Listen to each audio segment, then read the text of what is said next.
Now perhaps when we looked in a previous lesson at that range of mostly simple, successful, luxurious logos, you may have been thinking, what on earth is the link between these different logos in terms of style? Now really, the font selected or developed and created for a brand should be dictated by its personality, its values, its key brand messages, and really that's quite a large topic that you could watch, I'm sure, several courses to become an expert on.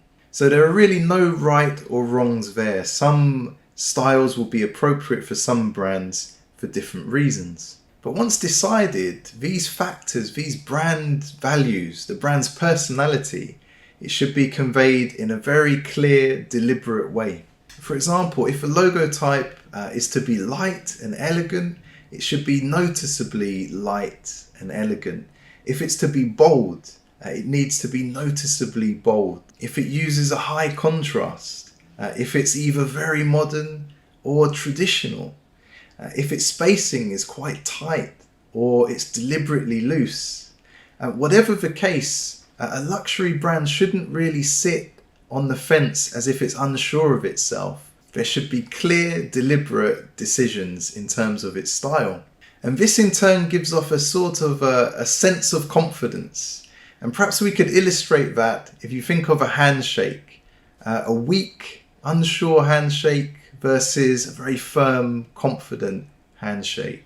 Or between someone who speaks very confidently without yelling and someone who mumbles and almost whispers because they're not sure of themselves. Or between someone who confidently holds eye contact with you or someone who bashfully tends to look at their feet and just glances up as if they don't have the confidence to hold eye contact with you. I believe there's something a logo conveys that comes across in a similar way. That once you've established the tone a logo needs to convey, it proudly owns that space. It doesn't try to sit on the fence or to please everyone. It boldly says exactly what it is. So again, another illustration. To me, certain brands, sometimes economy brands, they want to please everyone. And so if you've ever opened a Microsoft Word document and you just leave a default font, you don't change the font weight, you don't adjust the spacing, it really just makes no statement about itself. It's completely bland. And to me, this sort of deliberate confidence we want to convey is one of the keys to luxury branding and something I've seen many designers miss.